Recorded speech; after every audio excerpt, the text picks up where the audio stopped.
Good morning, everybody. A very warm welcome, even though it's not so warm outside. A very warm welcome to this morning's session. My name is Dumi Makabo. I will be your moderator, facilitator, company keeper for the next hour and 15 minutes or so. Those who are making their way into the room, if you could please take your seat as quickly as possible. We'd like to get the conversation going again as quickly as possible. Of course, this session is a what if. This whole forum is about what if, but this particular session, what if there were new ways to address poverty, precariousness, and inequality?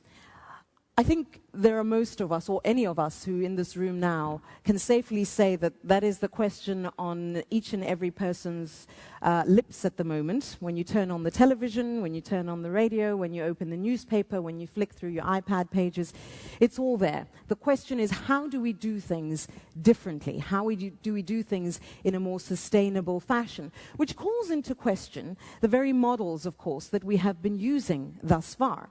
Do we keep them? If we keep them, how do we modify them to make them more sustainable, more relevant, more applicable? Well, I'm certainly no expert on these matters, so I'm going to call on in just a moment a lady who I think can share a lot more pearls of wisdom than I can on the subject. But before I do so, just a reminder that we are using this really fun tool throughout the forum this year called the balloon. And the only way the balloon can really work effectively is if you are submitting your questions into the system. So I know you're all aware of how to do it. Be sure that throughout that we are able to actually take your questions by making sure that you submit them and do so on a regular basis. We want to have a really lively and engaging debate that incorporates you as the audience, because of course the very reason you're here is because you are able to make a wonderful contribution. So, ladies and gentlemen, with no further ado, I would like to ask you to put your hands together for a lady who, well, I think she almost needs her introduction, but I think I should introduce her nonetheless. Her name is Diana Farrell. She's a director at McKinsey & Company, has recently returned there, but prior to that, of course, she had also been working with the US administration. But with no further ado, ladies and gentlemen, Diana Farrell.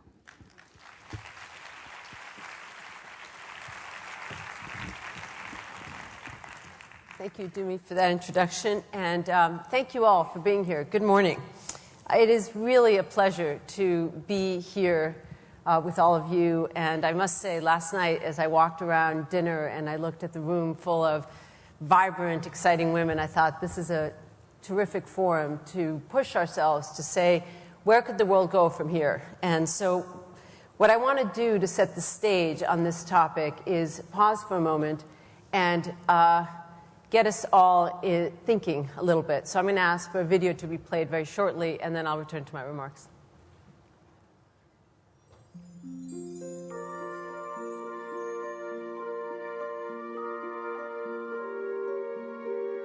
Capitalism has long been associated with progress, economic development, a better and longer life, medical advancements, access to education, and higher living standards.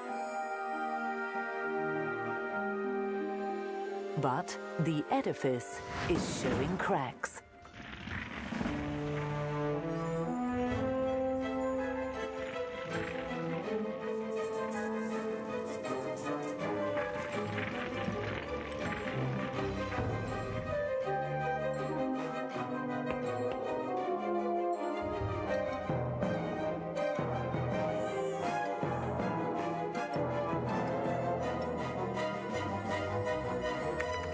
As a consequence, people are losing faith in business, particularly in developed countries. And more recently, they have begun to question the capitalist system itself. Does it matter? Today, according to a McKinsey & Company global survey, 91% of business leaders believe that restoring trust in capitalism is important, and 64% deem it absolutely critical to economic progress. How do we make this happen?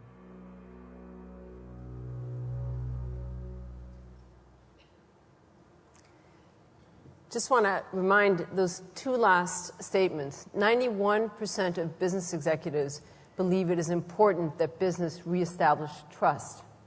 64% believe it's absolutely critical that business does this. So I'm going to take that, which is what we're hearing from business executives through our survey, and push it one step further and challenge all of us to say, I think we are actually running the risk of a real crisis of confidence in capitalism. And business leaders and government leaders and others face a choice. Are we going to step up and take the leadership to reform capitalism, or are we going to let an angry mob and relatively uninformed politicians under their own pressures shape the system for us? I think this is an absolute call to action to business to take the lead. Now, what will it take?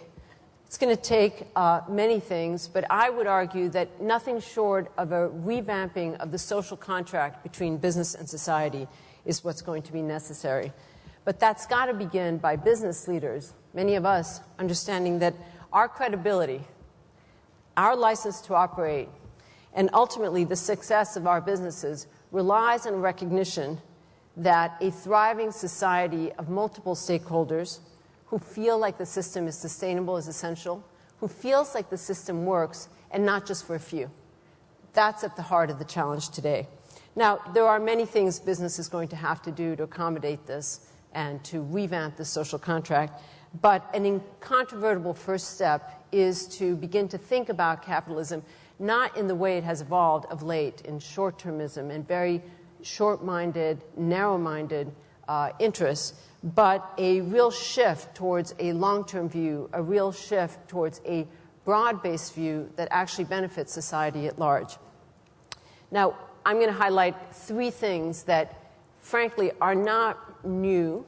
Many of them have been talked about before, but always in the form of lip service and not reality, and in some ways sound incremental, and yet they seem so hard for those of us who have been in business for a long time. But I'm going to argue they're actually essential as a first step of business saying they're serious about moving forward with this.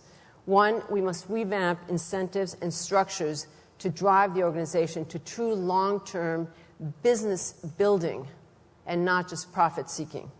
Two, we must embed within all our organizations the notion that serving multiple stakeholders, not just shareholders, not just whatever is forced upon through labor discussions, but suppliers, customers, creditors, communities, the environment, society at large, is part of a dialogue that's not in conflict with long-term value creation.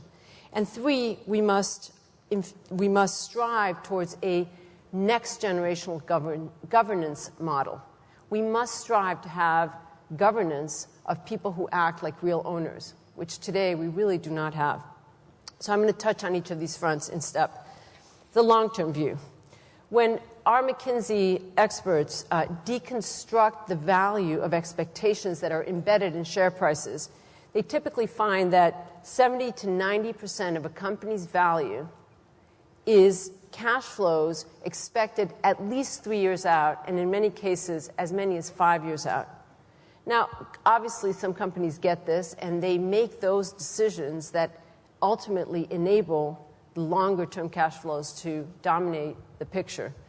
But too often, and in too many companies, management is maybe understandably preoccupied exclusively with what's reportable in the next quarter, maybe 2 quarters out, and not sufficiently in that long-term area where value creation really happens. Now, this disconnect between the preoccupation of management and long-term value creation is at the heart of some of the failures that we've seen, the heart of some of the risk-taking that we've seen, and at the heart of some of the decisions that insufficiently build businesses in countries like the US, in countries like Western Europe, and otherwise. Now, this is clearly exacerbated by the fact that even as the scale and complexity of companies grows, CEO tenures have been dropping. Since 1995, CEO tenures have dropped from 10 years to 6 years. And even startup companies, many of you may have heard Steve Jobs who recently died, who talked about how sad he thought it was, even in startups, how quickly people talked about exit strategies before they even really thought about the business building they were doing. This is a disconnect that business must stand and deliver. And it's been talked about for a long time, but it can only start with the investor market. It's got to begin with the pension funds, insurance funds, mutual funds, who today hold about $65 trillion of assets. That's 35% of the world's financial assets. And right now, too many of their metrics, their incentives, drive companies towards very short-term orientation. Now, the investment community needs to do this, but the business community has a role to play too. We've seen a few companies that have stopped issuing earning guidances altogether. Some are introducing 5-year plans to educate and orient investors to the right issues. These are the directions we need to go, and yet it's still too far from the norm. So that's the first issue, a real commitment to instilling business building as what we're really trying to do, a long-term view of what these enterprises are all about, and not short-term, quarterly capitalism. Second issue is around the need to balance multiple stakeholders. Again, I turn to some of the McKinsey surveys. In 2008, again, last year in 2008, in our survey of over 2,000 executives, more than 75% acknowledged that stakeholders other than shareholders, initiatives that are aimed at those, actually create enormous amount of long-term value. And, you know, if value itself wasn't the reason, as we've started to argue here, creating legitimacy requires that those shareholders, those other stakeholders, be taken into account as well. It's absolutely necessary for legitimacy, and I'll argue important and often necessary for long-term success. Many people who say, well, that's really not what business is about. The business of business is business, not otherwise. Forget that even the founding philosopher of capitalism, Adam Smith, wrote in his Theory of Moral Sentiments, all the members of human society stand in need of each other's assistance and are likewise exposed to mutual injuries. The wise and the virtuous man, and he should have said woman, is at all times willing that his own private interest should be sacrificed to the public interest should circumstances so demand. This is a time when business is being demanded of that it subject its interests to a broader societal interest, and that, in the long term, will be in the interests of business, we will argue.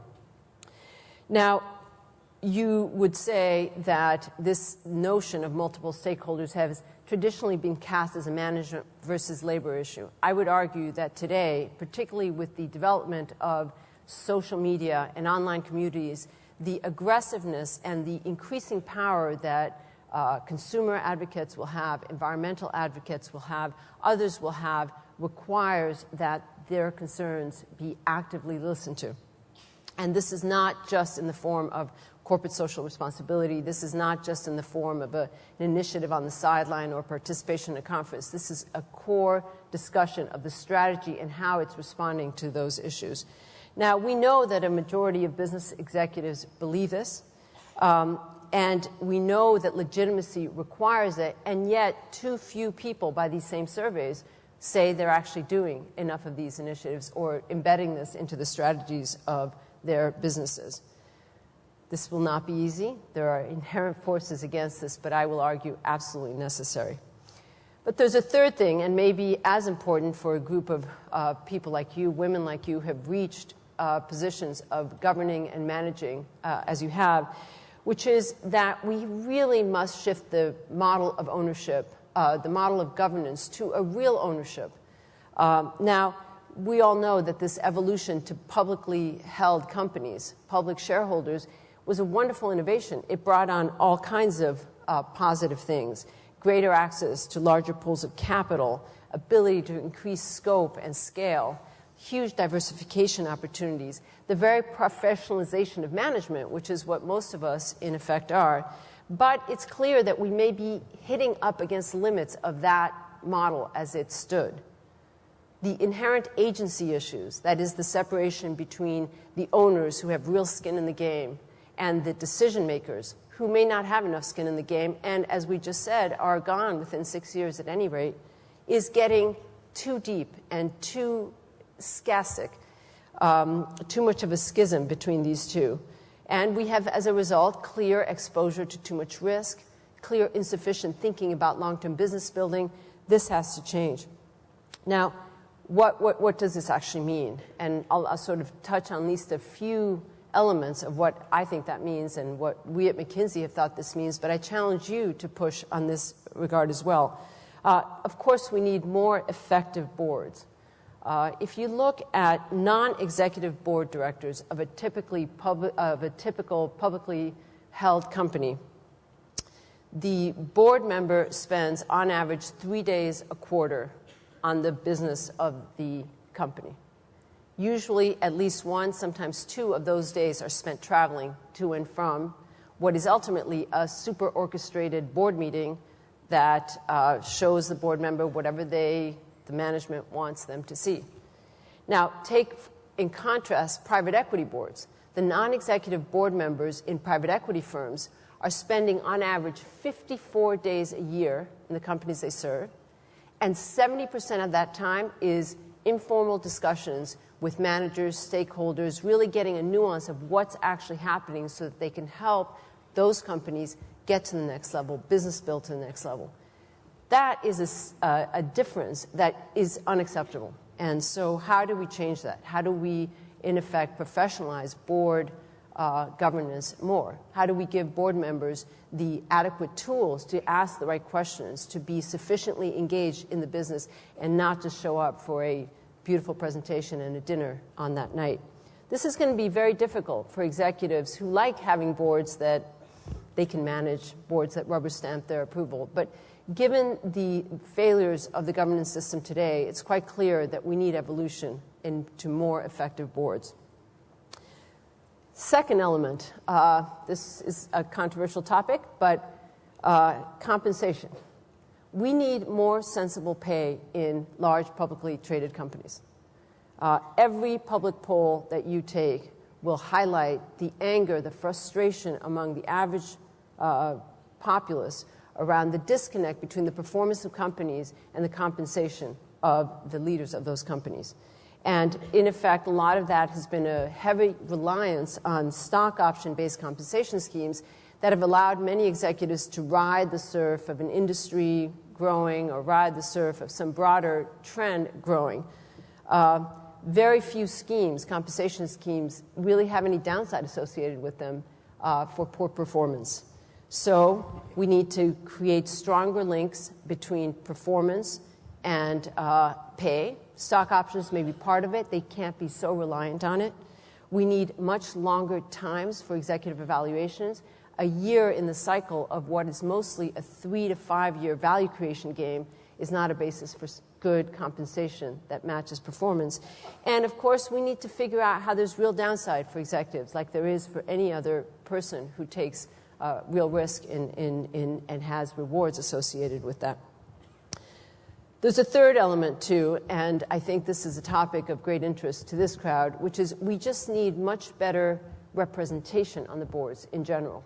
And so the model that has evolved, which is one share, one vote, is really questionable today when, if you consider that at any annual meeting, the votes that are cast by proxy are cast by shareholders that are not very likely to be there next year.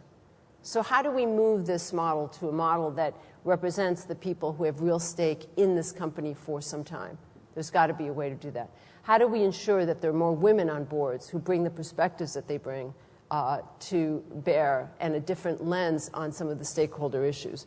I know that many of you are very focused on that topic, and I encourage you in that direction.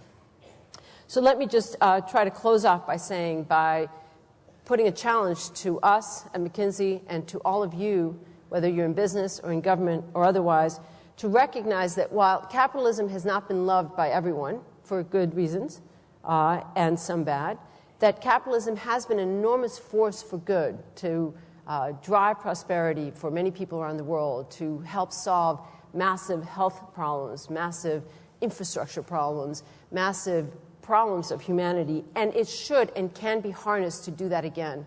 but it does require an evolution, and particularly as a first step of commitment, a shift from this short-term, narrow-minded interest to a longer-term, broader-minded interest with society more squarely on the ground. You will now listen to a panel of folks who have lived with this and dealt with some of these issues, and I hope that they will take on some of the questions around what are the elements of a compelling contract between business and society? How do we achieve this longer-term orientation? How will we ensure that we better balance shareholders and other stakeholders in a way that is truly value-creating for everyone? How do we address the deficiencies we see in corporate governance? These are not tough questions, even if they've been around. These are tough questions, even if they've been around for a while. And I challenge us all to take these seriously before we face the choice I posed before. Either we take the lead in reforming the system, or the system will be reformed in ways that insufficiently take into account businesses' role in it. Thank you very much.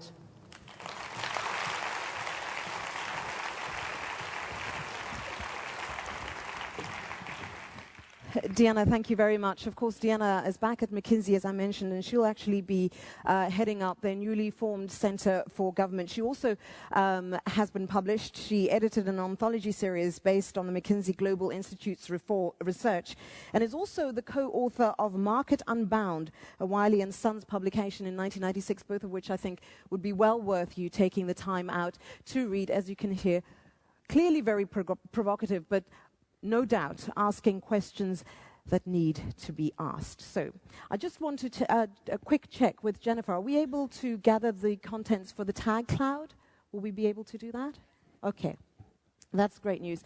Okay, in addition to getting everybody's thoughts or inputs and questions for the panel, I would also ask you to please share 1 or 2 words for your expectations of the current system, as well as maybe inputting a little bit of thoughts as to what is required for change. Now, I know that's a long question and it needs a long explanation, but see if you can keep it down to 1 minute, just so we can get a sense of broadly in the room where it is everybody's attention is paid in terms of the current system and where we want to head up going. So please make sure that you are busy on your BlackBerries and your iPhones as well. And just a note, please make sure you also put it on silent. I heard that there were a couple that were going off during Deanna's talk, and I think we'd like to make sure that we stay focused on the things that we need to be focused on. So thank you very much for that. I will be keeping an eye on the questions, so don't worry about that too much. Let me get straight to introducing our panelists, who are going to do a little bit of unpacking as far as Deanna's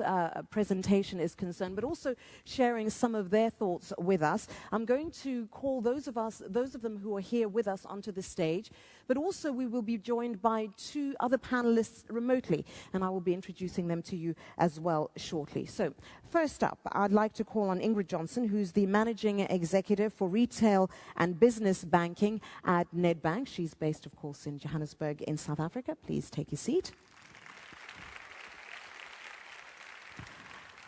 I'd also like to call on Jose Lopez, who is Executive Vice President of Nestlé.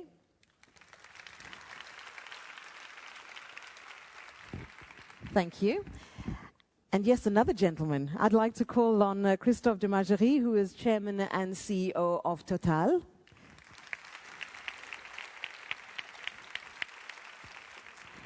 And joining us remotely are Norina Hertz, who's Professor of Globalization, Sustainability and Finance at Rotterdam School of Management, Erasmus University, as well as Chandran Nair, who is the co-founder and chairman of Avantage Ventures. To both of you, thank you very much.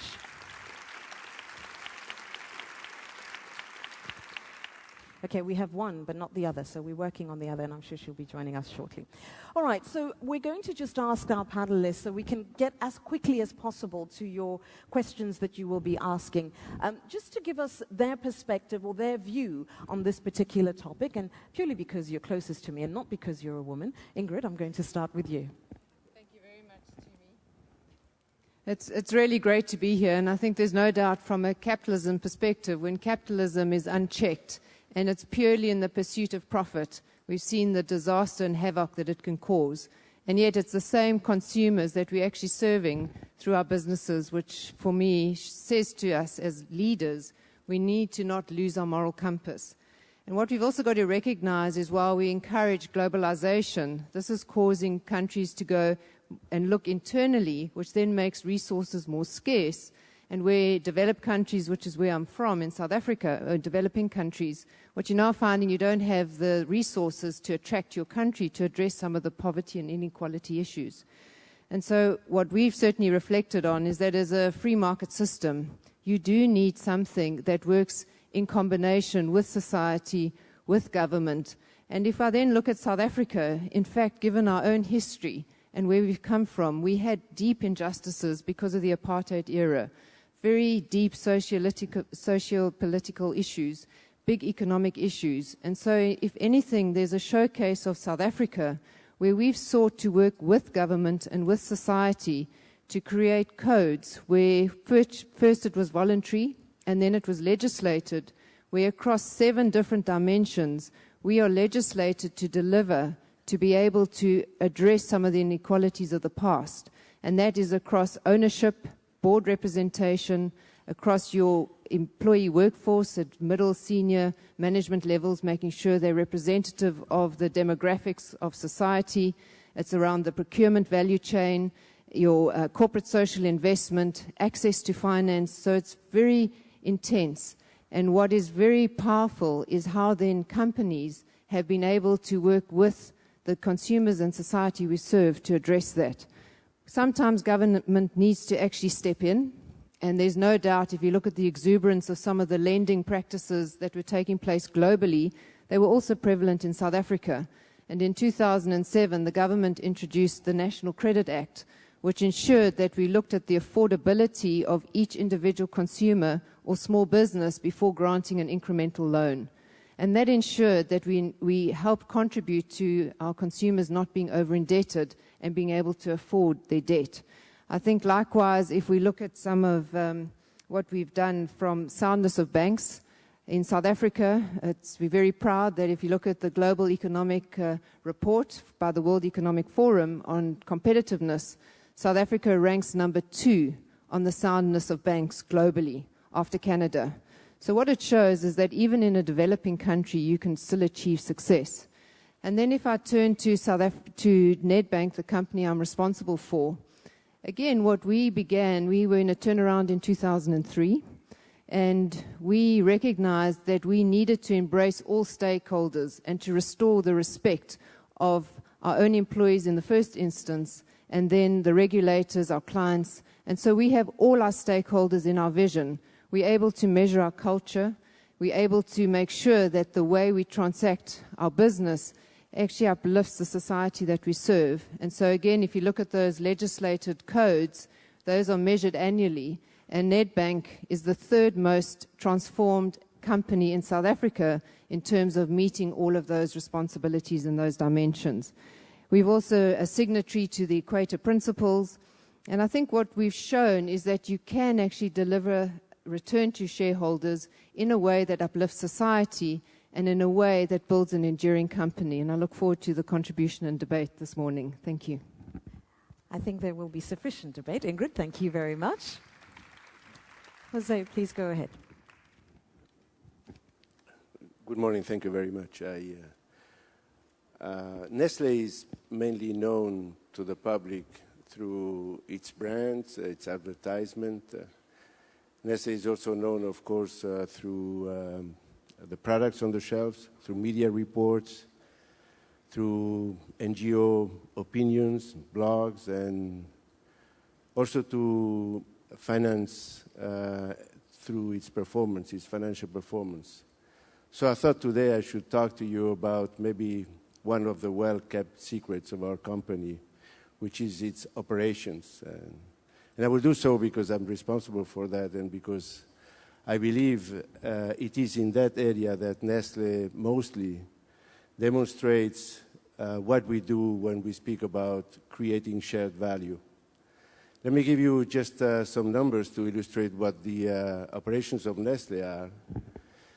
Its entire value chain, it's procuring raw materials, engaging with farmers, engaging with suppliers of all sorts. We believe that we are in contact with about 600,000 farmers directly. We touch about 5 million farmers around the world. It's a supply chain that is more than 40 million tons in a year. We have 445 factories, 800 distribution centers. All of those people, 170,000 about, work in bringing products to consumers through different means. And I will also extend this value chain into the distribution network.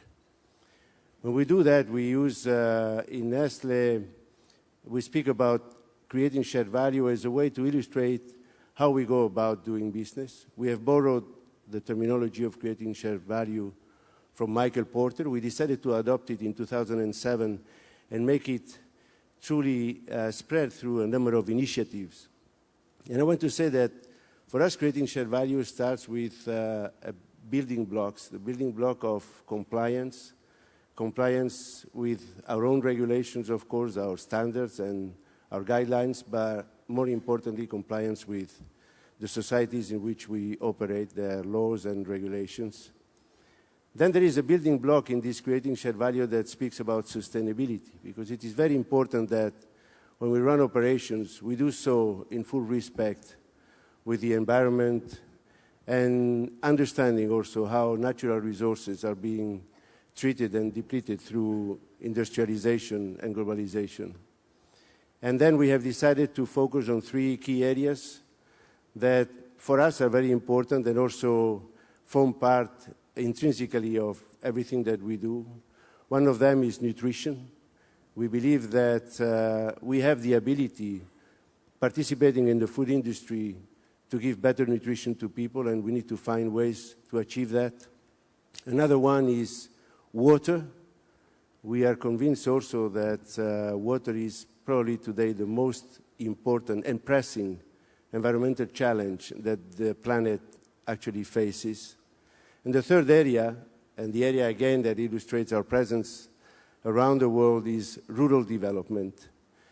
I hope I will be able also through our discussions to illustrate with some concrete examples how Nestlé engages with society. We are convinced that to create value for our shareholders long term, we must create value for society. Hopefully I can go through those examples. Yeah, we hope so too. Thank you very much. Christoph.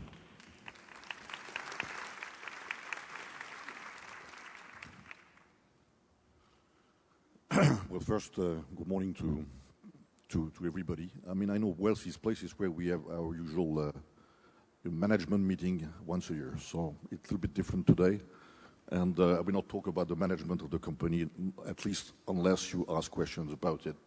But I mean, I would like to come back first to the film, then a little bit to what Ms. McKinsey said, and then to the point of what we can do as a company, not as Total, but as CEOs, sometimes CEOs and chairman. I know it's a question about corporate governance, but in Total, as you know, I mean, the image of Total is not always as good as I would like it to be, except in certain countries. So first, I mean, I think that the word capitalism, liberalism, I mean, all of this is old-fashioned.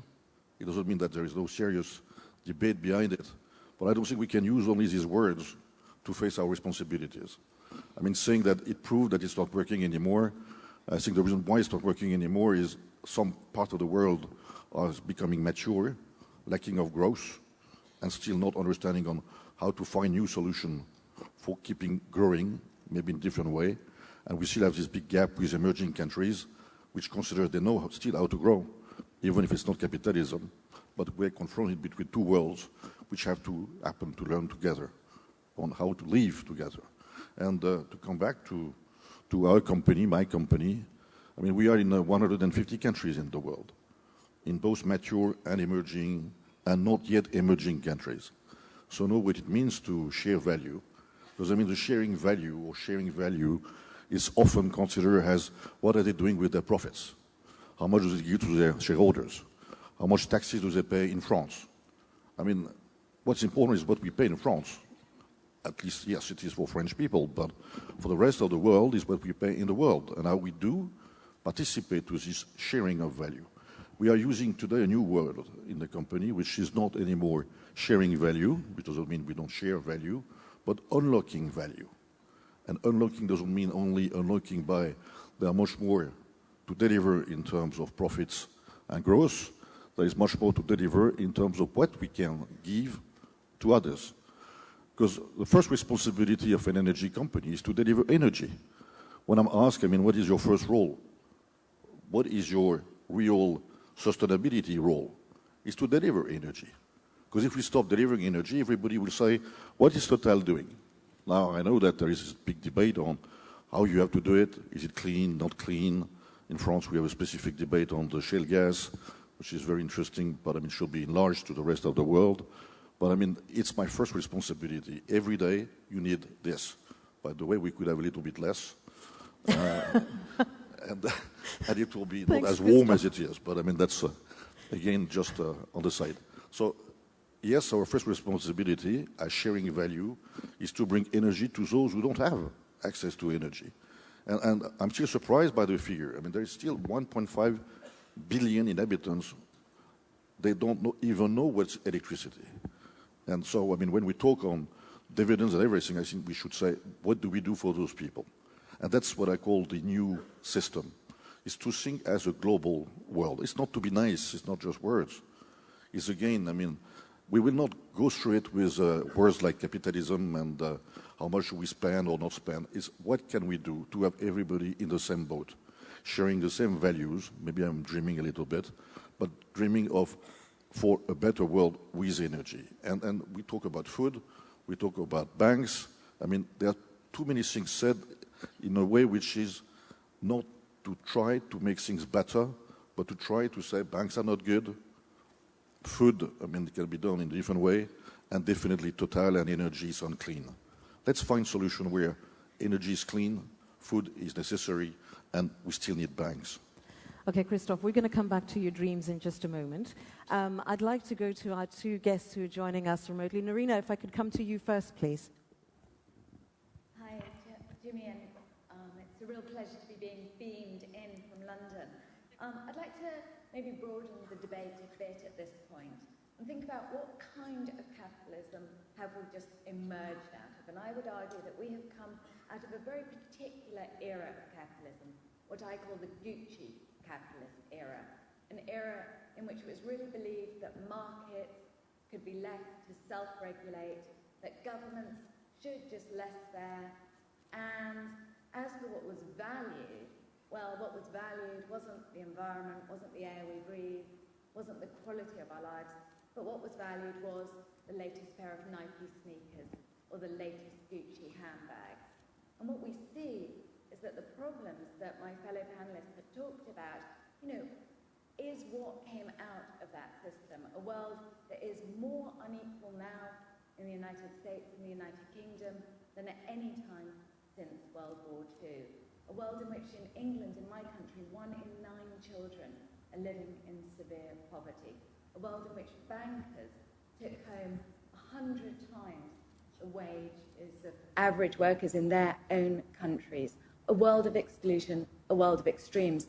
And I would like to put forward for discussion in this panel and with the audience an alternative agenda, an agenda that I'm calling the co-op agenda, an agenda that is a new form of capitalism, co-op capitalism, that values the community over the individual, that values people over stuff, that values cooperation over competition. And this agenda has implications in terms of how we redistribute wealth, because we know that societies that are more equal are better for all of us. It has implications when it comes to regulation, because we know that we do need regulators with teeth. Otherwise, we end up in the financial crisis type world, a world in which we incentivize and reward the kind of shared value propositions that some of my fellow panelists have talked about, and also a world in which gender is not ignored. And something that we need to think moving forward, all of us, is that in this time of economic downturn, what we're already seeing is that women are being disproportionately hurt It's women who disproportionately have public sector jobs who are losing these jobs. It's women who are not benefiting from the newly acquired jobs. In the United States, of the 1.5 million new jobs created in the past year, 90% went to men. So a co-op agenda is about valuing women explicitly, valuing people explicitly, and community too. And I'd like to add this to this discussion. Narina, thank you very much. And Chandran, you, last but not least, please go ahead. Hi, good morning, everyone in Paris. I feel a bit annoyed, actually. Can everybody hear? Sorry, Chandran, can you stop? Can we try to boost the levels on Chandran's microphone? None of us can actually hear what he's saying.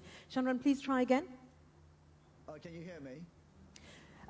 We can hear that you're speaking, but we have no idea what you're saying. One more go, and then I'm going to take a minute and see if we can fix it technically, and then come back to you. One more go. Can you hear me now? Okay. We really cannot actually hear you. The levels are so low that you won't be able to engage in the debate. Oh! Can you hear me now? Try again, please, Chandran. Can you hear me now? Yes! Okay, all right. You can't shut me up. All right. We like that, musical chair hopping. Great. Go ahead, Chandran. Okay, all right. I mean, my view, I'll call it the non-McKinsey view of the world, not laundered through Harvard Business Review. I read that paper and I was actually dismayed at the shallowness of the narrative. So, but please don't put me in that angry mob category. All right, so I'll give you a different view of the world shaped on where we're coming from, perhaps an Asian perspective on where this is. And I totally agree that, we should move beyond the sort of rhetoric about capitalism, et cetera, et cetera. But we have to acknowledge that if you want to call it capitalism for now, or at least the era we've come through, which is essentially one exported out of the West, it essentially relies on a couple of things. One, the promotion of relentless consumption. This cannot go on. Secondly, the premise of relentless consumption is based on explicitly underpricing everything, resources. It's called outsourcing, supply chain management, etc., designed at the best business schools in the world, particularly in the US. And thirdly, it relies on, therefore, calling for soft touch, no regulations. We've heard about that. So this session is supposed to be about inequalities, poverty, etc. And I was expecting that there'll be a few people from government on the table, but there were none. Government's the problem, apparently. Government's not the problem, actually. I would agree with Noreen, who said we need regulations. It's only the state that can protect us against vested interests. So let me just finish off by saying where we are in Asia. In 2050, there'll be 9 billion people on the planet, of whom 5 billion will live in this part of the world. I have argued that 5 billion Asians seeking to live and consume like the West will be catastrophic. A very, very bad idea. You do not need to be a rocket scientist or a climate change denier to know that this is a bad idea. Yet, at the heart of the financial crisis, which is really about rebalancing Western banks, nothing to do with us here, what were we told in Asia? Please, you laggards, please consume more. What's wrong with you all? Please be like us. Please ATM your home. Get another CDO, do something. And then 6 months later, as we were planning for the climate change conferences, what were we being told here? Oh, you horrible Chinese, you're polluting the world, and you Indians, why don't you all become a bit more efficient? Intellectual dishonesty is the biggest risk of our times. Most of the business platforms are steeped in this. There is no way 3.5 billion Asians consuming like Americans can reduce emissions. People, get it right. It's not going to happen. So I call for, in my book, for Asian governments to essentially reject consumption-led economic growth, the orthodoxy of the West, and clearly redefine where we need to go. We cannot grow endlessly, but I'm no hippie. By the way, I live in Hong Kong, therefore I kind of, I have to like money, etc. So any of you think I'm some sort of card-carrying member of the Chinese Communist Party. Please relax. So my point, though, is we have to redefine, not because Asians are going to be smarter or have superior values, for the simple reason, just too many. And I think that people don't understand in the West how many people there are out there. But clearly it's in the interest of the McKinseys and all of them, and I'm sorry to bang on about that, to keep on perpetuating the model of consumption-led economic growth. All I've heard in the paper that I read is tinkering at the edges. And since when did inequality, poverty alleviation become the agenda of companies? They never have been. But what companies do is good. I mean, I've worked in many companies, I've sat on boards, etc. It's incidental. But till we understand that rules are needed, companies will seek to underprice, externalize costs, and to undermine governments.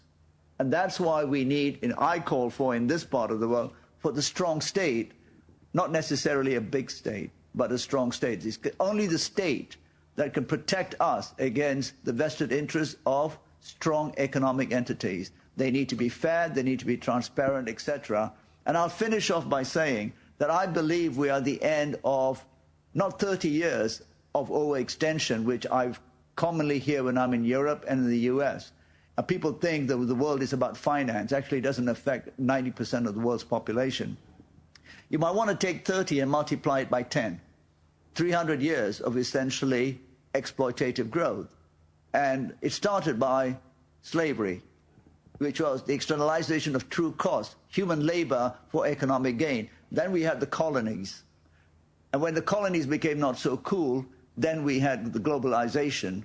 And finally, the globalization of finance, and we're at the end of the period. Globalization of finance essentially being how to live beyond your means. And that game is over. Now, this part of the world has the opportunity to do things differently, but fundamentally it will rely on good companies, but we will need strong rules. And strong rules require good institutions, and therefore we need strong governments. I'll end at that.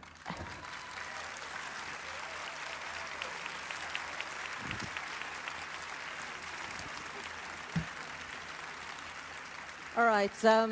Just for those who are thinking of the Chandran fan club, the sign-up desk will be over there at the end of the session. This is what happens. You say to people, speak quickly, and then, okay. All right. Clearly, the debate is now officially underway. I'm going to start with a quick question, in fact, from the audience, because we only have about half an hour left to go.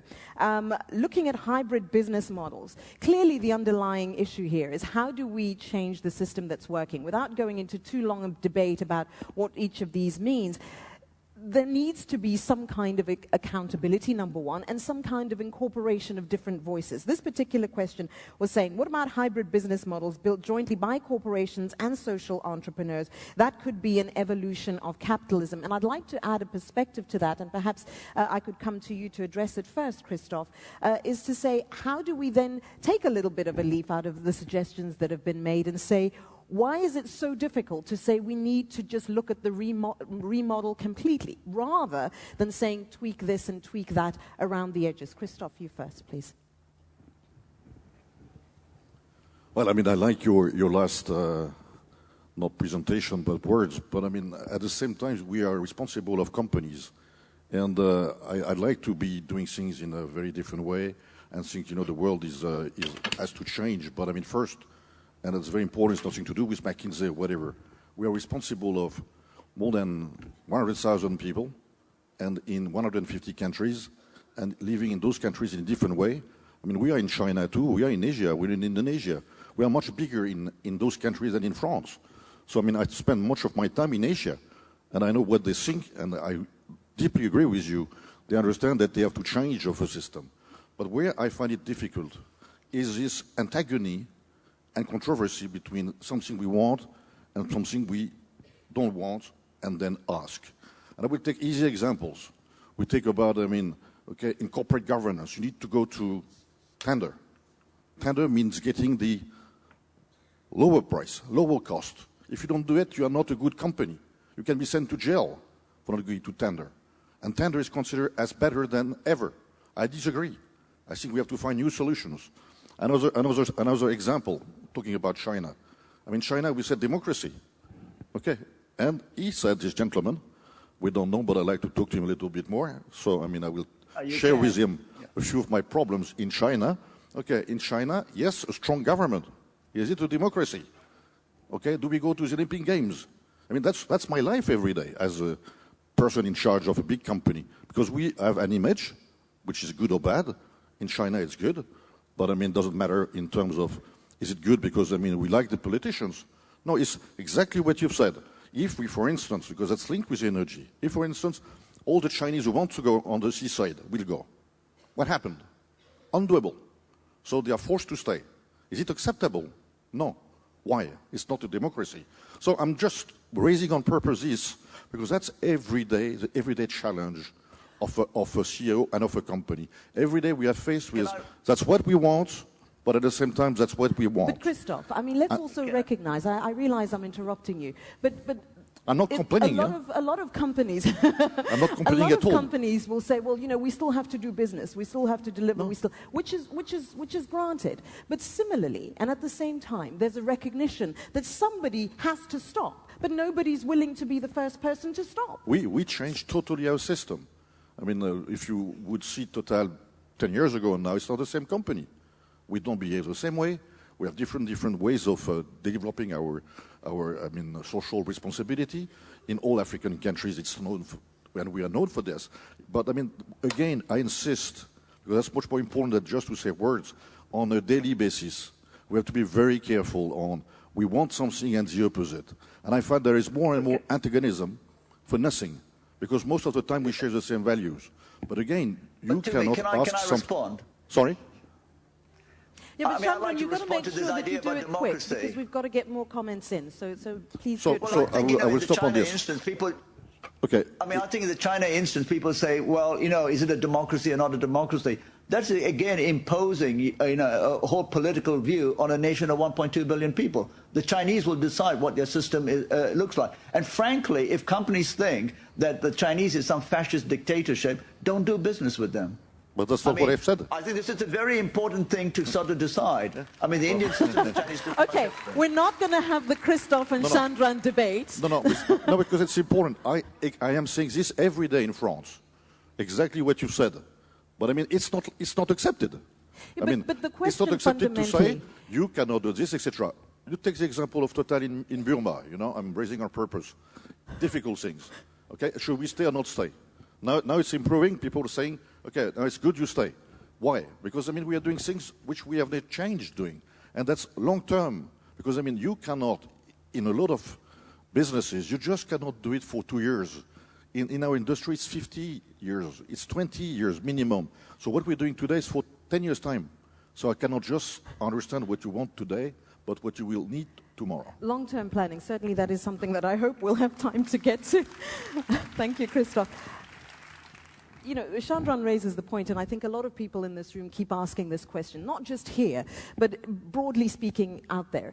If we have these big issues with the way some countries or governments or whatever run their countries, why do we insist on doing business? Because at the end of the day, what we're saying is that, yeah, it sounds good to say the right things, and I'm going to ask José to come to this, Christophe.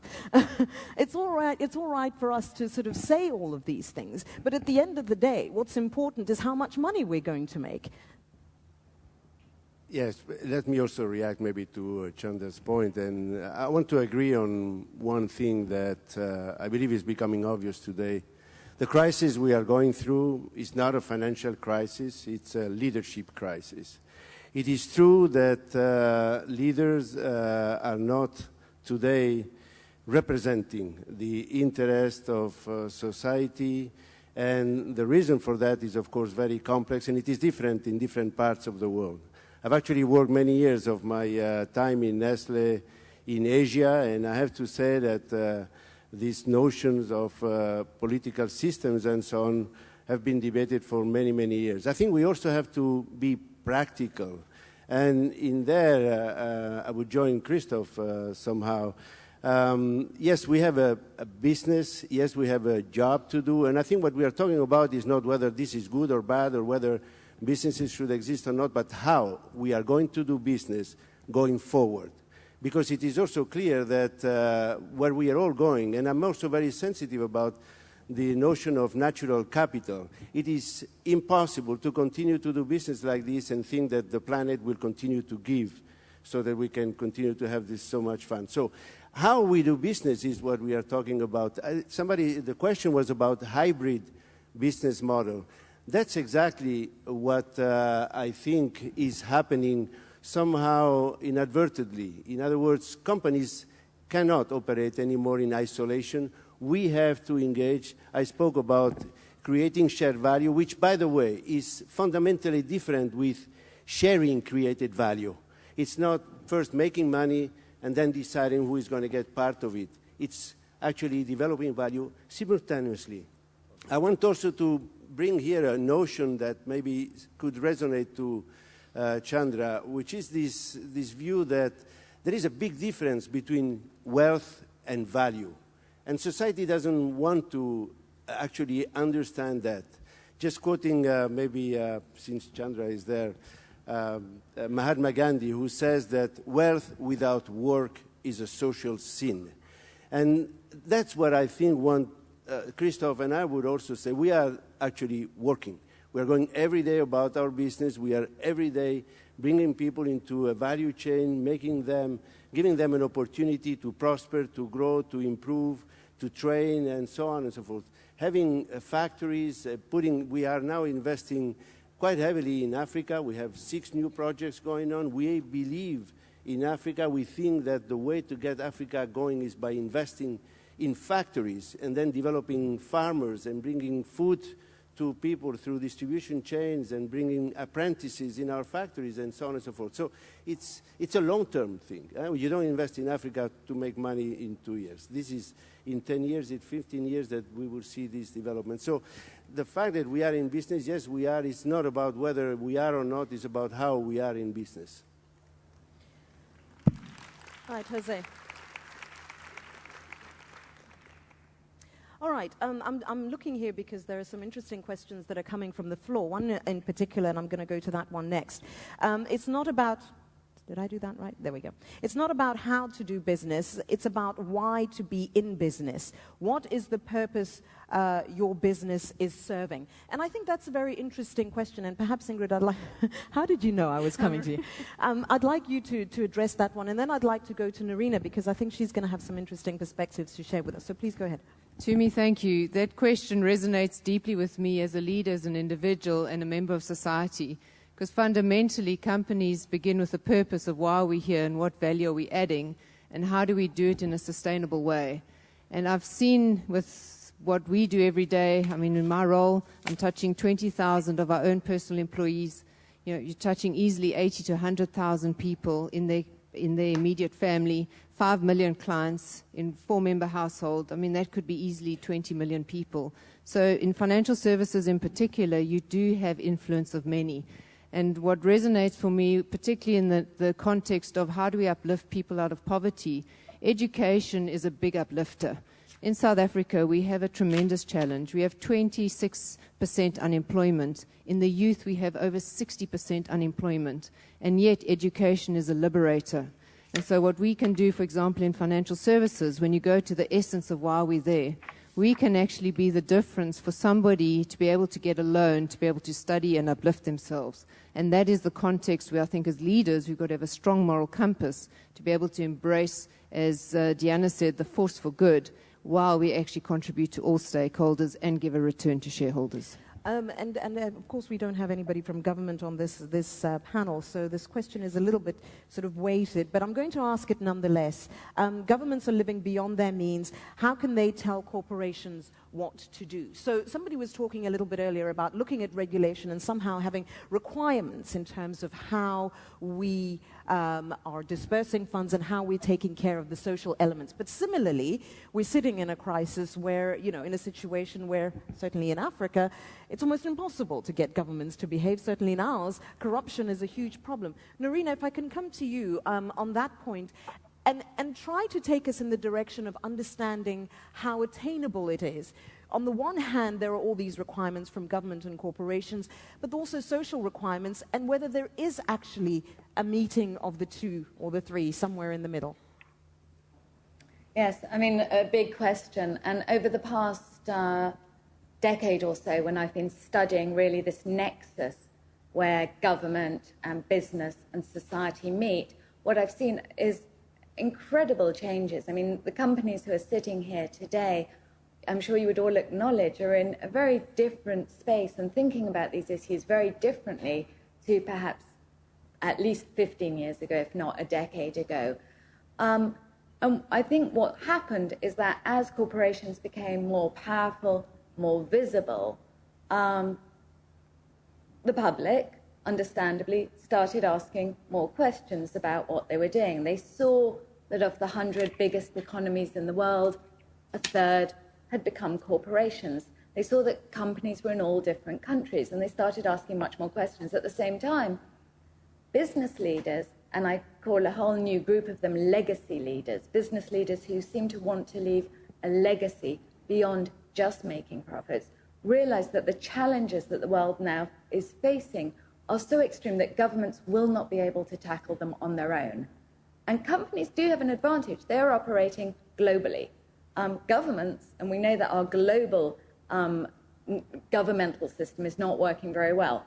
So what we're seeing is some incredible innovations here on the part of business. And this goes to Jose's point about how we do business, and Christoph's as well. You know, whether it's GE's investment into environmental innovation, whether it's Unilever's commitment to raise hundreds of millions of people out of poverty, whether it's PepsiCo's work with farmers. What we're seeing is, and I'm sure Nestle has its own examples, and Total too, what we're seeing is companies getting into spaces that traditionally were the preserve of governments and actually doing pretty well. I mean, Coca-Cola using distribution channels to transport malaria nets, for example. So there are huge opportunities, but still, the question is, what role does government play? What role does business play? Who is mediating? Who is moderating? Who is holding either to account? How can we better hold both to account? How can we all work together? And how can we also leverage some of these real innovations that we're seeing technologically?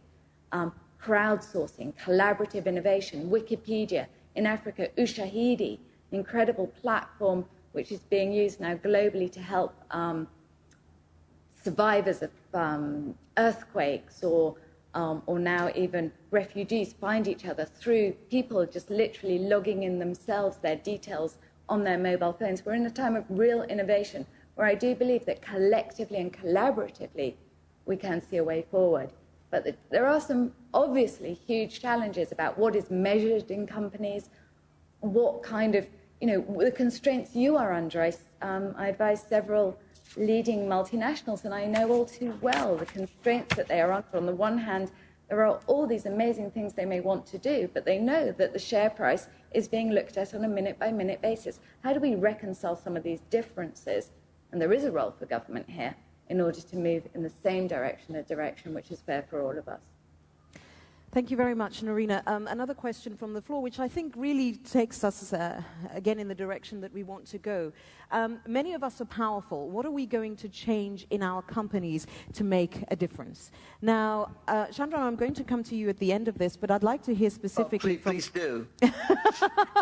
Don't worry, I haven't forgotten about you. You're feeling neglected. Okay. We'll come back to you in just a minute, Chandran. But I'd like to speak specifically on this point as briefly as you can, gentlemen. Christoph and Jose, the reality is that, as I said earlier, somebody has to take the lead. The lead has to be taken. Somebody has to start.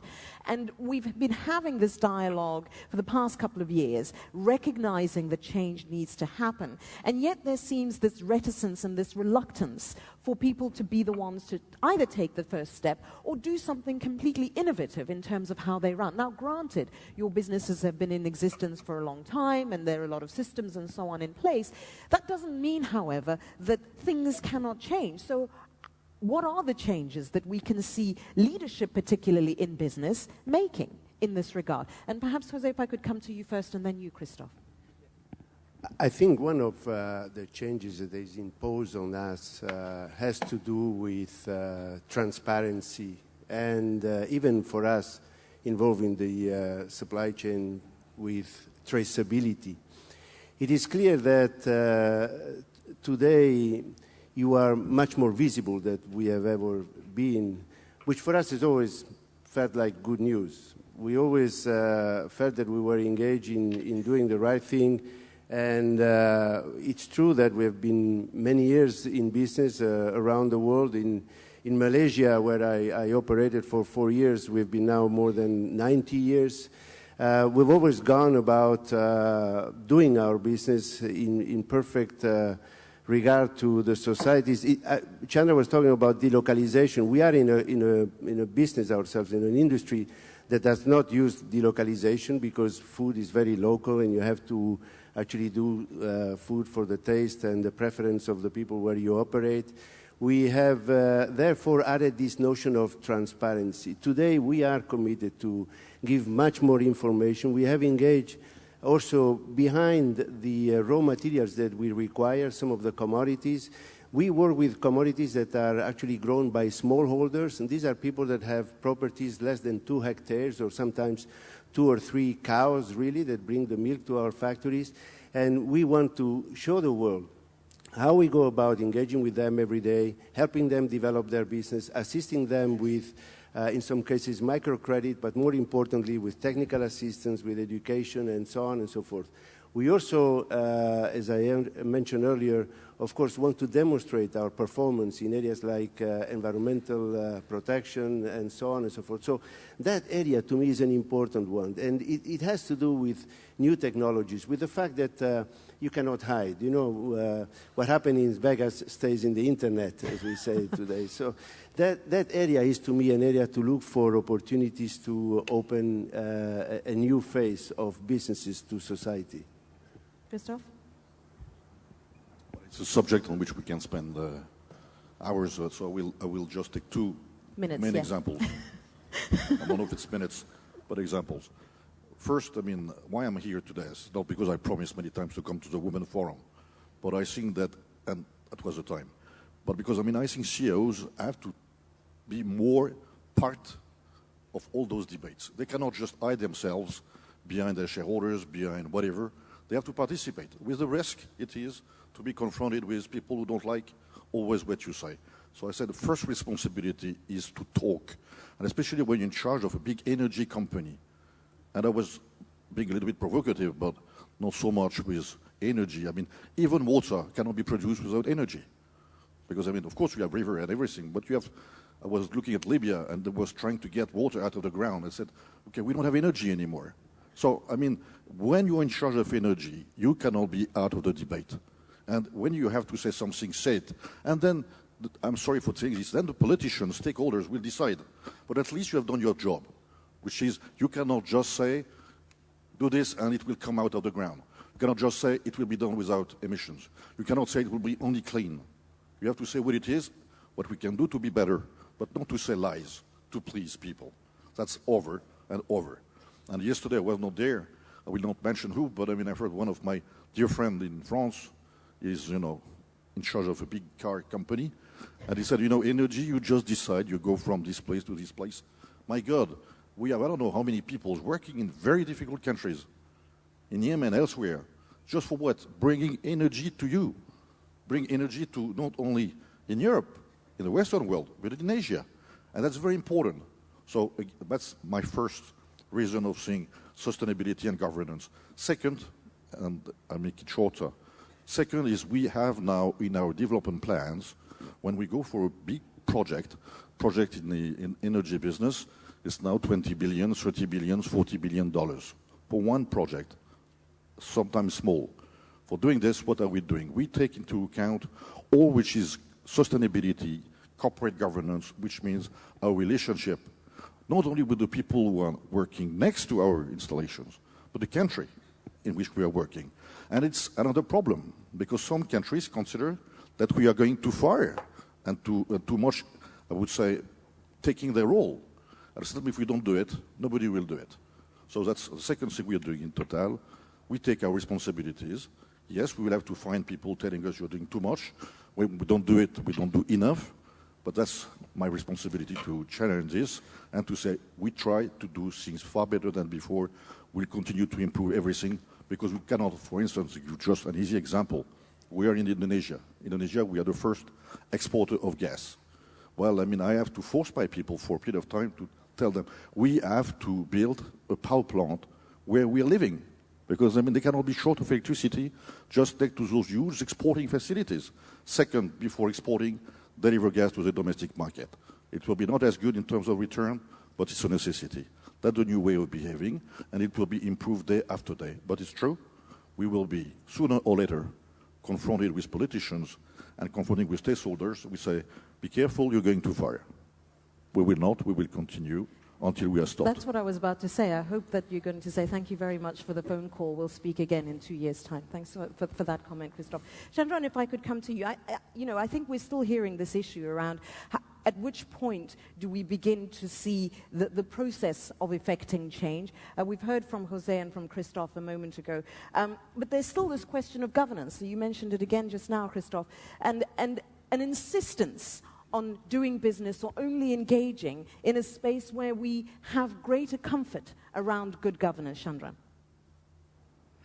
Yeah, I mean, I'd like to come back to, this is not about whether Total is a good company or bad company or Nestle. I mean, they're all doing great things, as you've heard, okay? My fundamental point, though, is that, and comes back to the issue of fundamentally about governance, etc. We live in a world in which, can you hear me? Yes, we can. Yeah, we live in a world in which the modus operandi of the economic model is, and it's one designed in the West, which is that you consume more and therefore you grow. I think we've heard people say there is not going to be enough, at least in the next 40 years, as the population of the world peaks in this part of the world. To suggest, therefore, that the economic model of growth will be sustained through consumption relentlessly in the most populated part of the world is to be in denial. So how companies operate in that sort of framework is not something that we should suggest can be through self-regulation. This is lying. This is fiction. So companies will do good things provided there are some very, very tough laws about what you can and can't do. The problem with the current economic model is, and the American model is the extreme, is to suggest, get the government out of the way, we will sort everything out. And this is something I am suggesting in this part of the world we should reject. Let me just give you one example. The Asian car market is going to be the biggest in the world. China is already the largest car market in the world. Do you know how many cars there are in China? 150 per thousand. In the OECD countries, it's 750. India, it's about 30. The hope is that the Asians will all start driving. If Asians start driving like OECD countries, there will be 3 billion cars in the world. If you've been to any Asian city, you will know that we need more cars, like I need a hole in my head. Now, therefore, there's got to be a major disruption about the suggestion that people can have everything they want. And this is why I come back to the point. I think the Western narrative and discourse is very different. This part of the world, we are going to have some very different rules. I put it crudely, car ownership will not be a human right. So the state will have to intervene in this. This is not good for companies, but it's good in the collective interest of collective welfare. And I don't believe you can have green cars. That's fiction too. Norina? Well, can I just interject here? Because I think, although I do agree with much of what you say, Chandra, I think the one thing that is missing from your picture of the world in your analysis are these technological innovations that really... I disagree. I'm sorry. I disagree. This is not going to happen. Just let her finish. Chandra, when you think about I hear this all the time, that there'll be innovation. Yes, no, not true. Chandran, please, let's just let Norina finish. I beg to disagree. I mean, if you look at a field like genetics, for example, when we look at the advancements that have been made in the past 3 years just, it is inconceivable. We are now talking about a world in which, in all likelihood, you will live to 110, 120. We are seeing developments in innovations all through the sphere of sciences. Now, I'm not a technology. I don't believe that technology offers all the solutions, but I do think it's missing from your analysis. Of course, we need to question how we consume, how we grow. We should be thinking more about how we recycle goods, cradle to grave, how we build goods that we can then use again. Of course, that's all important, but also don't deny and weaken, I think, your very strong analysis by the fact that there is also technology, and we should look at that. Yeah, but there's a lot of technology which is enabling further destruction of natural resources. I agree with you about I'm a technology person. I agree with you, technology plays a very important role, but we should not hide behind technology innovation as an escape route. I agree. And this is what happens at every conference. Innovation, you ask them to explain, they have no clue.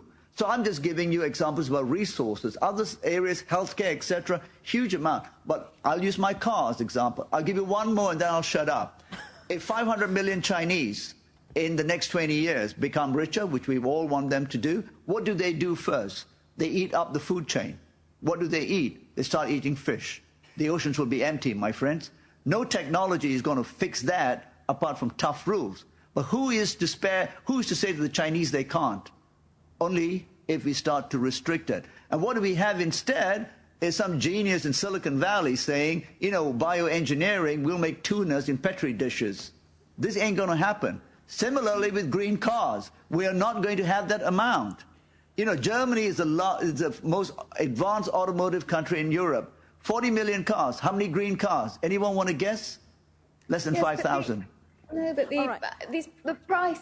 Narina and Chandran, Narina, I know you both are really keen to have this debate, and I'd love to give you time to do it, but the clock is ticking really, really fast. I was kind of having to wave one of my, flat. Okay, Christoph, you were reacting very animatedly to, please. It's not only Chandran, but I like those things. Is we need regulations, we need governments to take their responsibilities. Where are they? And which government? The government of China. China is 1.4 billion inhabitants, so this government has more power than others. Who's going to decide, how much car do you need? Who is this person? Where is this leadership? I think we have to become to a little bit... in Beijing, by the way. Come on. Sorry? What do you say? I said the Chinese government has intervened in car ownership. In Beijing, they have restricted car ownership. I know they did. A lot more. I know they did, but who is a person who can say how many cars you have the right to get? Is it the Chinese government? Is it another government? And you talk about technology. I agree technology is not everything, but it's improving a lot of things. I am fully in agreement with you we have to change the first system. But I'm a little bit embarrassed by this, who is going to be in charge? And I think if we don't do it also as in charge of companies, not because we are big, but because we are responsible, it will be a big mess. Because I am just saying exactly what you've said. Today there is exactly 36 cars per inhabitant in China, 700 per 1,000 inhabitants in the States. It's obvious that we cannot go to the 700 in China. But at the same time, can we say that 26 it's okay, and in the US we leave it at 100 or 800? Who is going to be the one who says what is good or not good? Let's be very careful about this. The municipality of Beijing. Okay, Chandran. They decided. I'm sorry, but here I find it a little bit difficult to understand. We need to find a solution with pragmatism, and it will not come just from one government controlling the world. This is terrible, because whenever things get really exciting, people, I have to start wrapping things up. So I'm like, can I have another 15 minutes? But anyway, Jennifer's like, no. 5 more minutes. Okay, 5 more minutes, which is really just enough time for you guys to give me your closing remarks, but it's to a specific question. And literally, I'm going to ask that you really, really brief, okay? And my question to you is, each of you, what are you going to do to begin this process? I think that's fair. Ingrid. And this is you individually, not you in your broad, corporate context. Yeah. Thank you, Tumi. In fact, for me, it's continue doing what we have been doing. And I'd like to close with an African proverb that is, if you want to walk fast, walk alone. If you want to walk far, walk together. And that's what we need, each of us, to take the accountability for our respective contribution and let it be cohesive in how we deliver. Thank you. Thank you, Ingrid. Jose. Yeah, it sounds maybe wrong to say continue to do what we have been doing. It feels like we are not committed to change things. But I have to say that. I think that we have to say that by also adding the dimensions of building trust. In other words, engaging as an individual, bringing to the face of the people the detail of the activity, because these courses that are very broad and deal with things that no one controls eventually just stay behind us during the discussions. I know I'm going to go back to work and I will have to take decisions, bringing more transparency, more traceability, engaging with other people. We are today probably more than ever bringing along other people, NGOs, people that work on the terrain that can understand the local circumstances, and we are demonstrating that it can be done. That area will have to improve and enlarge in the future. Christoph, what are you going to do? Well, two things. One, which is to say, I mean, this world is not as bad as we think, and there are still many, many things to do. I'm not so pessimistic.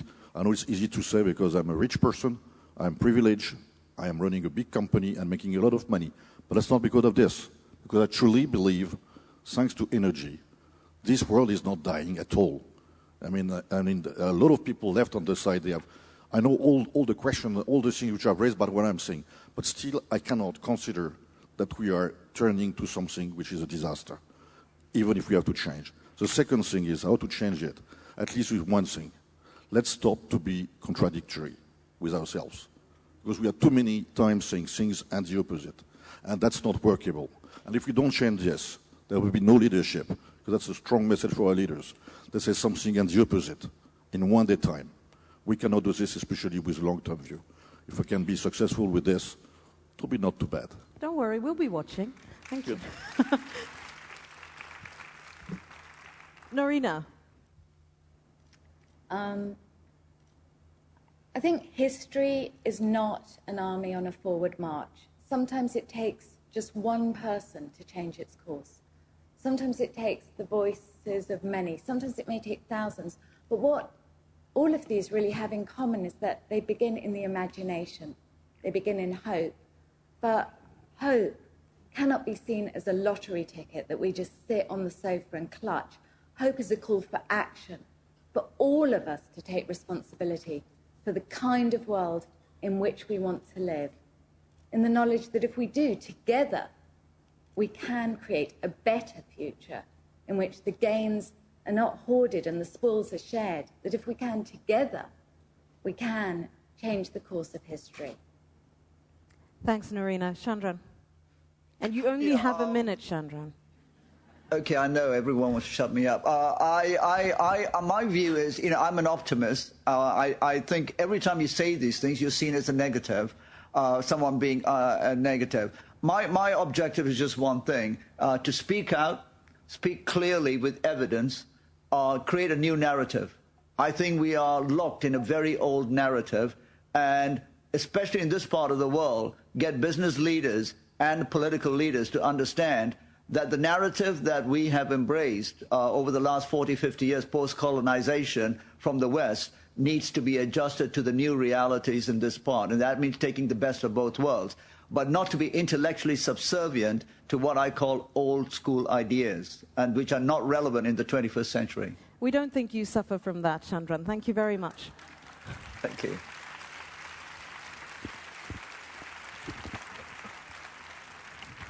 To my panelists, thank you so much. I had a lot of fun, and I really wish we could have had a little bit more time, but you know how it goes. Just when we get into it, it's over and done. So thank you very much for participating, for the time that you spent to join us. Thank you. And I see you all rushing. Before you do, thank you very much for your attention, for your contributions, for your energy. We've actually been taking your inputs, your comments, and your questions, and we put them up in a cloud for you. I don't know if that's going to come up right up behind me. So please take a minute to look at what your most popular thoughts or ideas were. the big letters just goes to show where the biggest inputs were. So the larger the size, the more comments we had on those in terms of who should be making the difference and where we need to be focusing our energies and thoughts. Thank you very much for your contribution, for your attention, and please enjoy the rest of your day. And bon appétit. Thank you.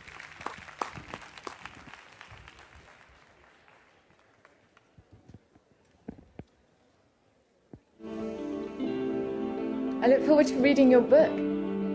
Thank you. And I don't think... Definitely.